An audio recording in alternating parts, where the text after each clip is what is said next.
ಎಲ್ಲರಿಗೂ ನಮಸ್ಕಾರ. ಮತ್ತೊಂದು ವಿಡಿಯೋಗೆ ಸ್ವಾಗತ. ಕಳೆದ ವಿಡಿಯೋದಲ್ಲಿ ಮಾತಾಡಿದ್ವಿ, ಎರಡು ಗುಂಪಾಗಿದ್ದಾವೆ, ಒಂದು ಗುಂಪು ಸ್ಟ್ರಾಂಗ್ ಆಗಿದೆ, ಒಂದು ಗುಂಪು ವೀಕ್ ಆಗಿದೆ ಅಂತ ಹೇಳಿ. ಏನಕ್ಕಂದ್ರೆ ಜೋಡಿ ಎತ್ತೊಂದು ಕರೆಯಲ್ಪಡುವ ವಿನಯ್ ಮತ್ತೆ ಕಾರ್ತಿಕ್ ಅವರು ಒಂದೇ ಗ್ರೂಪ್ ಅಲ್ಲಿ ಇರ್ತಾರೆ. ಅದ್ರ ಜೊತೆಗೆ ತುಕಾಲಿ ಸಂತೋಷ್ ಅವರು ಮತ್ತು ವರ್ತೂರ್ ಸಂತೋಷ್ ಅವರು ಒಂದೇ ಗ್ರೂಪ್ ಅಲ್ಲಿ ಇರ್ತಾರೆ, ತನಿಷಾ ಗ್ರೂಪ್ ಅಲ್ಲಿ. ಇನ್ನು ಸಂಗೀತ ಗ್ರೂಪ್ ಅಲ್ಲಿ ಬಂದ್ರೆ ಪ್ರತಾಪ್ ಅವರು ಮತ್ತು ಅವಿನಾಶ್ ಮತ್ತು ವ್ರತ, ಸಂಗೀತ, ಮೈಕಲ್ ಅವರು ಇರ್ತಾರೆ. ಮತ್ತೆ ಈ ಜೋಡಿ ಎತ್ತುಗಳ ಮುಂದೆ ಅಕ್ಕ ತಮ್ಮ ಗೆದ್ರ ಅಂದ್ರೆ ಖಂಡಿತವಾಗ್ಲು ಒಂದ್ಲೇ ಟಾಸ್ಕ್ ಅಲ್ಲಿ ಅಕ್ಕ ತಮ್ಮ ಆಗಿರುವ ಪ್ರತಾಪ್ ಮತ್ತು ಸಂಗೀತ ಅವರು ಗೆದ್ದಿದ್ದಾರೆ. ಈ ಟಾಸ್ಕ್ ಅಲ್ಲಿ ಜೋಡಿ ಎತ್ತುಗಳು ಸೋತು ಸುಣ್ಣ ಆಗಿದಾವ ಅಂತ ಹೇಳ್ಬೋದು. ಇನ್ನು ಮೂರನೇ ಟಾಸ್ಕ್ ಬಂದ್ಬಿಟ್ಟು ಮಾತಾಗಿ ಮಾತಾಡಬೇಕು ಅಂದ್ರೆ ಯಾವ ರೀತಿ ಆದ್ರೆ ನಾವು ಡಿಪೆಂಡ್ ಮಾಡ್ತೀವಿ, ಅವ್ರ ಹತ್ರ ಡಿಸ್ಕಸ್ ಮಾಡ್ತೀವಿ, ಆರ್ಗ್ಯುಮೆಂಟ್ ಮಾಡ್ತೀವಿ, ಇದ್ರ ಮೇಲೆ ಡಿಪೆಂಡ್ ಆಗಿರುತ್ತೆ. ಈ ಟಾಸ್ಕ್ ಕೊಡಲು ಕಾರಣ ಏನಂದ್ರೆ, ಎರಡನೇ ಟಾಸ್ಕ್ ಅಲ್ಲಿ ಕಾರ್ತಿಕ್ ಅವರು ಮತ್ತು ವಿನಯ್ ಅವರು ಇಬ್ರು ಗಾಯ ಮಾಡ್ಕೊಂಡಿದ್ದಾರೆ ಕೈಗೆ. ಆದ ಕಾರಣ ಈ ಟಾಸ್ಕ್ಗೆ ಇಂಥ ಟಾಸ್ಕ್ ಕೊಟ್ಟಿದ್ದಾರೆ. ಈ ಟಾಸ್ಕ್ ಅಲ್ಲಿ ತುಂಬಾ ಅದ್ಭುತವಾಗಿ ಪರ್ಫಾರ್ಮ್ ಮಾಡಿದ್ದಾರೆ ಅಂತ ಹೇಳಿ ವರ್ತೂರ್ ಸಂತೋಷ ನ್ಯೂಸ್ ಬರ್ತಾ ಇದೆ. ಮತ್ತೆ ಮೊದಲೇ ಟಾಸ್ಕ್ ಅಲ್ಲಿ ಗೆದ್ದಿದ್ದು ತನಿಷಾ ಟೀಮು, ಎರಡನೇ ಟಾಸ್ಕ್ ಅಲ್ಲಿ ಗೆದ್ದಿದ್ದು ಸಂಗೀತ ಟೀಮು. ಜೋಡಿ ಎತ್ತುಗಳು ಸೋತ ಸುಣ್ಣ ಆಗಿದ್ದಾವೆ. ಎರಡನೇ ಟಾಸ್ಕ್ ಯಾರು ಗೆದ್ರು, ಮತ್ತೆ ಜೋಡಿ ಎತ್ತುಗಳ ಪರ್ಫಾರ್ಮೆನ್ಸ್ ಹೇಗಿತ್ತು, ಸೋತು ಸುಣ್ಣ ಆಗಿದ್ದು ಏಕೆ, ಮತ್ತೆ ಬುಧವಾರ ಗುರುವಾರ ರಿಸಲ್ಟ್ ಪರ್ಫಾರ್ಮೆನ್ಸ್ ಹೇಗಿದೆ ಅಂತ, ರಿಸಲ್ಟ್ ಯಾವ ಸ್ಥಾನದಲ್ಲಿ ಇದಾರೆ ಅಂತ ತುಂಬಾ ಡೀಟೇಲ್ಸ್ ಆಗಿ ಮಾತಾಡೋಣ. ಚಾನಲ್ ಯಾರನ್ನ ಹೊಸ ನೋಡ್ತಾ ಇದ್ರೆ ಮಿಸ್ ಮಾಡಿದ್ರೆ ಸಬ್ಸ್ಕ್ರೈಬ್ ಮಾಡಿ, ಲೈಕ್ ಮಾಡಿ, ಶೇರ್ ಮಾಡಿ. ಮೊದಲನೇ ಟಾಸ್ಕ್ ಬಾಲ್ ಬರುತ್ತೆ. ಬಾಲ್ ಯಾರಾದ್ರೂ ಹೆಚ್ಚು ಹೊತ್ತು ಇಟ್ಕೊಂಡಿರ್ತಾರೋ ಅವ್ರು ಟಾಸ್ಕ್ ಗೆಲ್ತಾರೆ. ಆ ಟಾಸ್ಕ್ ಟೀಮ್ ಗೆಲ್ಲುತ್ತೆ. ಇನ್ನ ಫಿಸಿಕಲ್ ಟಾಸ್ಕ್ ಅಂತ ಬಂದಾಗ ಬಟ್ಟೆಯಲ್ಲಿ ಕೊಳೆ ಇರಬಾರ್ದು, ಬಟ್ಟೆಗೆ ಕೊಳೆ ಒಳ್ಳೇದಲ್ಲ ಅನ್ನೋ ಟಾಸ್ಕ್ ಕೊಡ್ತಾರೆ ಬಿಗ್ ಬಾಸ್. ಈ ಟಾಸ್ಕ್ ಅಲ್ಲಿ ಮಾತ್ರ ಫಿಸಿಕಲ್ ಆಗಿರೋದು ತುಂಬಾ ಹೆವಿ ಫಿಸಿಕಲ್. ಯಾವ ರೀತಿ ಅಂದ್ರೆ ಅವಿನಾಶ್ ಮತ್ತು ವಿನಯ್ ಅವರು ತುಂಬಾ ಮೇಲೆ ಕೆಳಗೆಲ್ಲ ಬೀಳ್ತಾರೆ. ಈ ಬಿಗ್ ಬಾಸ್ ಮನೆಯಲ್ಲಿ ನೀನು ಒಬ್ಬನೇ ವಿಲನ್ ಅಲ್ಲ, ನೀನು ಅನ್ಕೊಂಡಿರ್ಬೋದು ವಿಲನ್ ಅಂತ.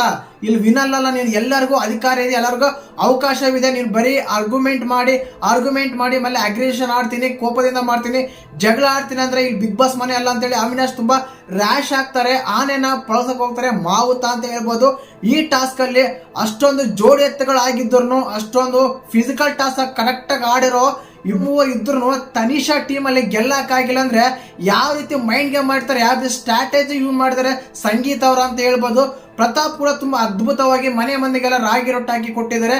ಇದು ಹಳ್ಳಿಯ ಪ್ರತಿಭೆ. ಹಳ್ಳಿಯ ಜನಕ್ಕೆ ಯಾವಾಗಾದ್ರೆ ಕಿಚಾಯಿಸಿದ್ರು, ಹೀಯಾಳಿಸಿ ಮಾತಾಡಿದ್ರು ವಿನಯ್ ಅವರು.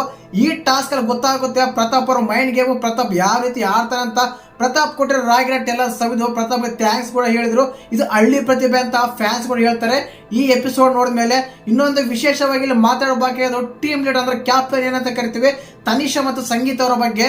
ಏನಕ್ಕಂದ್ರೆ ತನಿಷಾ ಅವರು ಇರೋ ಅಮೌಂಟ್ ಎಲ್ಲ ತುಂಬಾ ಖರ್ಚು ಮಾಡ್ಕೊಂಡಿದ್ದಾರೆ. ಏನಕ್ಕಂದ್ರೆ ಕಾರ್ತಿಕ್ ಒಬ್ಬರಿಗೆ 4300 ಪಾಯಿಂಟ್ಸ್ ಕೊಟ್ಟು ಅವನ್ನ ಖರೀದಿ ಮಾಡ್ತಾರೆ. ಇನ್ನೊಂದು ವಿಷಯ ಬಂದ್ಬಿಟ್ಟು ವಿನಯ್ಗೆ ಬೇರೆ 1000 ಪಾಯಿಂಟ್ಸ್ ಕೊಡ್ತಾರೆ. ಈ ರೀತಿ ಆದಾಗ ಸಂಗೀತ ಫುಲ್ ಮೈಂಡ್ ಗೇಮ್ ಮಾಡ್ತಾ ಇದ್ದಾರೆ. ಏನಕ್ಕಂದ್ರೆ ಇಬ್ರು ಫುಲ್ ಕಾಂಪಿಟೇಟರ್ ಆಗಿರೋ ವಿನಯ್ನ ಕಾರ್ತಿಕ್ನ ಎದುರಾಕೊಂಡು ಆ ಟಾಸ್ಕ್ ಅಲ್ಲೂ ಗೆದ್ರಂತೆ. ತುಂಬಾ ಹ್ಯಾಂಡ್ಸ್ ಆಫ್ ಅಂತ ಹೇಳ್ಬೋದು ಸಂಗೀತ ಅವರಿಗೆ. ಅದೇ ರೀತಿ ಪ್ರತಾಪ್ ಅವರು ಕೂಡ ತುಂಬಾ ಚೆನ್ನಾಗಿ ಆಡ್ತಾ ಇದ್ದಾರೆ. ಇಲ್ಲಿ ಅತಿ ಹೆಚ್ಚಾಗಿ ಅಮೌಂಟ್ ಉಳಿಸ್ಕೊಂಡಿರೋದು ಸಂಗೀತನೇ ಹೇಳ್ಬೋದು. ತನಿಷಾ ಏನಕ್ಕಂದ್ರೆ ಪ್ಲೇಯರ್ಸ್ಗೆಲ್ಲ ಖರ್ಚು ಮಾಡಿ ಜೀರೋ ಬ್ಯಾಲೆನ್ಸ್ ಅಲ್ಲಿ ಬ್ಯಾಲೆನ್ಸ್ ಉಳ್ಕೊಂಡಿದಾರ ಅಂತ ಅನುಮಾನ ಬರ್ತಾ ಇದೆ. ಸಂಗೀತ ಮಾತ್ರ ಮೈಂಡ್ ಗೇಮ್ ಅಲ್ಲಿ ಇನ್ನೊಬ್ಬರನ್ನ ಅನಲೈಸ್ ಮಾಡೋದ್ರಲ್ಲಿ, ಜಡ್ಜ್ ಮಾಡೋದ್ರಲ್ಲಿ ನಂಬರ್ 1 ಆಗಿರ್ತಾರೆ ಅಂತ ಯಾವಾಗ್ಲೂ ಹೇಳ್ಬೋದು. ಹಾಗೇನೆ ಸ್ವಲ್ಪ ಕೆಲವು ಮಾತುಗಳಲ್ಲಿ ಹಿಟ್ಟೇಟಿಂಗ್ ಇರುತ್ತೆ. ತುಂಬಾ ಮಾತಾಡೋ ಹಿಟ್ಟೇಟ್ ತರ್ತಾರ ಅಂತ ಹೇಳ್ತಾ ಇದ್ದಾರೆ.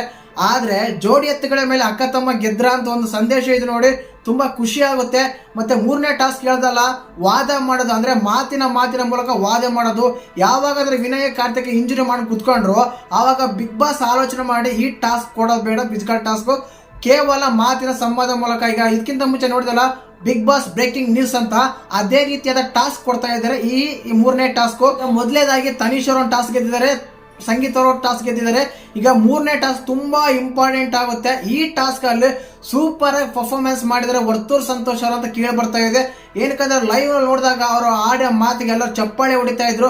ಬಟ್ ಅವಿನಾಶ್ ಅವರು ಮಾತಾಡ್ತಿರಬೇಕಾದ್ರೆ ಏನ್ ಮಾಡ್ತಾ ಇದ್ರು ಅಂತ ತುಂಬಾ ಕನ್ಫ್ಯೂಸರ್ ಇದ್ರು. ಮನೆ ಮಂದಿ ಎಲ್ಲ ತುಂಬಾ ಅಗ್ರೆಸಿವ್ ಆಗಿ ಮಾತಾಡ್ತಾ ಇದ್ರು ಅವಿನಾಶ್ ಅವರು. ಬಟ್ ವರ್ತೂರ್ ಅವರು ಮಾತ್ರ ತುಂಬಾ ಚೆನ್ನಾಗಿ ಮಾತಾಡಿದ್ರು. ಹೇಗಂದ್ರೆ ವರ್ತೂರ್ ಅವರು ಮಾತಾಡೋ ಸ್ಟಾರ್ಟ್ ಮಾಡಿದ್ರೆ ತುಂಬಾ ಚೆನ್ನಾಗಿ ಮಾತಾಡ್ತಾರೆ, ತುಂಬಾ ಅವ್ರಿಗೆ ಕೌಂಟರ್ ಕೊಡ್ತಾರೆ ಅಂತ ಎಲ್ಲರಿಗೂ ಗೊತ್ತಿರೋ ವಿಷಯ. ಮತ್ತೆ ಈ 3 ಟಾಸ್ಕ್ ಗಳಲ್ಲಿ ಅವರೇ ಒಂದು ಗೆದ್ದಾರೆ, ಇವ್ರು ಒಂದು ಗೆದ್ದಿದ್ದಾರೆ. ಒಂದು ಮೂರನೇ ಟಾಸ್ಕ್ ನಡೀತಾ ಇದೆ. ಮೂರನೇ ಟಾಸ್ಕ್ ಕೂಡ ಆಲ್ಮೋಸ್ಟ್ ಆಲ್ ಆಗಿ ತನಿಷಾ ಅವರು ಗೆಲ್ಲುವ ಸಿಚುವೇಶನ್ ಇದೆ ಅಂತ ಹೇಳ್ತಾ ಇದೆ. ಮತ್ತೆ ಯಾರು ಗೆಲ್ತಾರ ಅಂತ ಕಾದು ನೋಡೋಣ. ಮತ್ತೆ ಇಲ್ಲ ಮೈಂಡ್ ಗೇಮ್ ಬಂದಾಗ, ಆಟ ಅಂತ ಬಂದಾಗ ಪರ್ಫೆಕ್ಟ್ ಆಗಿ ಆಡ್ತಿರೋದು ಮಾತ್ರ ಯಾವಾಗಾದ್ರೆ ಕಾರ್ತಿಕ್ ವಿನಯ್ ಟೀಮ್ ಸೇರ್ಕೊಂಡ್ರು ಅಲ್ಲಿ ತುಂಬಾ ಸಂಗೀತ ಟೀಮು ಹೈ ಹಾಲಟ್ ಆಯ್ತು. ಏನಕ್ಕಂದ್ರೆ ಹೊರಗಡೆ ಫ್ಯಾನ್ಸ್ ಮಾತ್ರ ತುಂಬಾ ಜನ ಸಂಗೀತ ಟೀಮ್ ಗೆಲ್ಲಿ ಅಂತ ಹೇಳ್ತಾ ಇದ್ದಾರೆ. ಮತ್ತೆ ಈ ವಿಷಯ ಬಂದಾಗ ಟಾಸ್ಕ್ ಆದ್ರೆ ಮೊದಲನೇದಾಗಿ 3600 ಪಾಯಿಂಟ್ಸ್ಗೆ ಸಂಗೀತ ಹತ್ರ ಒಂದು ಲಾಕ್ ಮಾಡ್ಕೊಂಡು ಒಂದು ಪಿಕಪ್ ಇದು ಮಾಡ್ಕೊಂಡು ಆಮೇಲೆ ಪಾಯಿಂಟ್ ಜಾಸ್ತಿ ಬರ್ತಾವೆ ಅಂತ ಹೇಳಿ ಕಾರ್ತಿಕ್ ಹೊರಗಡೆ ಹೋಗಿದ್ದಾರೆ. ಇದ್ರ ಬಗ್ಗೆ ಕೂಡ ತುಂಬಾ ನೆಗೆಟಿವ್ ಆಗಿ ಕಾಮೆಂಟ್ಸ್ ಬರ್ತಾ ಇದಾವೆ. ಒಬ್ಬ ಫೈನಲ್ಗೆ ಹೋಗೋ ಆಟಗಾರ ಈ ರೀತಿ ಮಾಡ್ಬೋದಾ? ಏನಕ್ಕಂದ್ರೆ ನೀವು ಮೊದಲೇನೆ ಸ್ವಲ್ಪ ಡಿಬೇಟ್ ಮಾಡ್ಬೇಕಾಯ್ತು, ಅವ್ರ ಹತ್ರ ಡಿಬೇಟ್ ಮಾಡಿ ಇಷ್ಟ ಆದ್ರೆ ಬರ್ತೀನಿ, ಇಲ್ಲಾಂದ್ರೆ ವೇಟ್ ಮಾಡು, ಕೊನೆ ತನಕ ಇರ್ತೀನಿ ಅಂತ ಹೇಳ್ಬೋದಾಗಿತ್ತು.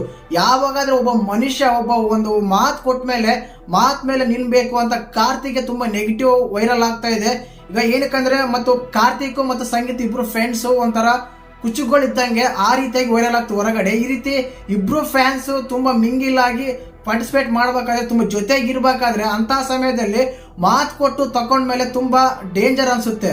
ಯಾವುದೇ ಕಾರಣಕ್ಕೂ ನೀನು ಗೇಮ್ ಗೆಲ್ಬಹುದು, ಆದ್ರೆ ಇಲ್ಲಿ ಹೊರಗಡಿರೋ ಮನುಷ್ಯರ ಮಾತುಗಳು, ಮನುಷ್ಯರ ಮನಸ್ಸುಗಳು ಗೆಲ್ಲೋದು ತುಂಬಾ ಮುಖ್ಯ ಆಗಿರುತ್ತೆ. ಯಾವ ರೀತಿ ಫೋಟೋಸ್ ಕಾಣುತ್ತೆ ಅಂದ್ರೆ ಏನ್ ಬೇಕಾದ್ರೂ ಮಾಡ್ಬಿಡ್ತಾರೆ ಈ ವ್ಯಕ್ತಿ, ಮಾತು ಮೇಲೆ ನಿಲ್ಬೇಕು. 600 ಪಾಯಿಂಟ್ಸ್ ಇಂದ ಏನಾಗ್ತಿರ್ಲಿಲ್ಲ ಅಂತ ಆಮೇಲೆ ರಿಯಲೈಸ್ ಆಗ್ತಾರೆ ಕಾರ್ತಿಕ್ ಅವರು. ಇದರಿಂದ ಯಾವುದೇ ಲಾಭ ಇಲ್ಲ ಅನ್ಸುತ್ತೆ. ಸಿರಿಯರ್ ಹತ್ರ ಕಾನ್ವರ್ಸೇಷನ್ ಬಂದಾಗ ಇದೇ ನಡೆಯುತ್ತೆ. ಖಂಡಿತವಾಗ್ಲೂ ಎಲ್ಲೋ 100ಗೆ ಒಂದು 20% ಆದ್ರೂ ಕಾರ್ತಿಕ್ ಅವ್ರು ನೆಗೆಟಿವ್ ಆಗ್ತಾರೆ ಅಂತ ಹೇಳ್ಬೋದು. ಏನಕ್ಕಂದ್ರೆ ಈಗ ಕಾರ್ತಿಕ್ ಫ್ಯಾನ್ಸ್ ಬೇರೆ ಇರ್ತಾರೆ, ರೀತಾ ಫ್ಯಾನ್ಸ್ ಬೇರೆ ಇರ್ತಾರೆ, ಬಟ್ ಮಿಡಿಲ್ ಅಲ್ಲಿ ಇರ್ತಾರೆ. ನಾರ್ಮಲ್ ಆಗಿ ನೋಡೋ ಆಡಿಯನ್ಸ್ಗೆ ತುಂಬಾ ಇದು ಇನ್ಸೆಕ್ಯೂರ್ ಆಗುತ್ತೆ. ಏನಕ್ಕಂದ್ರೆ ಒಬ್ಬ ವ್ಯಕ್ತಿ ಮಾತು ಕೊಟ್ಟ ಮೇಲೆ ನಿಲ್ಬೇಕಂತ ಎಲ್ಲರೂ ಅನ್ಕೊಂತಾರೆ. ಆದ ಕಾರಣ ಈ ರೀತಿಯಾಗಿ ಆಗ್ತಾ ಇದೆ ಬಿಗ್ ಬಾಸ್ ಮನೆಯಲ್ಲಿ. ಟಾಸ್ಕ್ ಅಲ್ಲಿ ಅಕ್ಕ ತಮ್ಮ ಗೆದ್ದಿರೋದಕ್ಕೆ ನಿಮ್ಗೆ ಯಾವ ರೀತಿ ಅನ್ಸುತ್ತೆ ಅಂತ ಕಮೆಂಟ್ ಮಾಡಿ. ಜೈ ಹಿಂದ್, ಜೈ ಕರ್ನಾಟಕ ಮಾತೆ.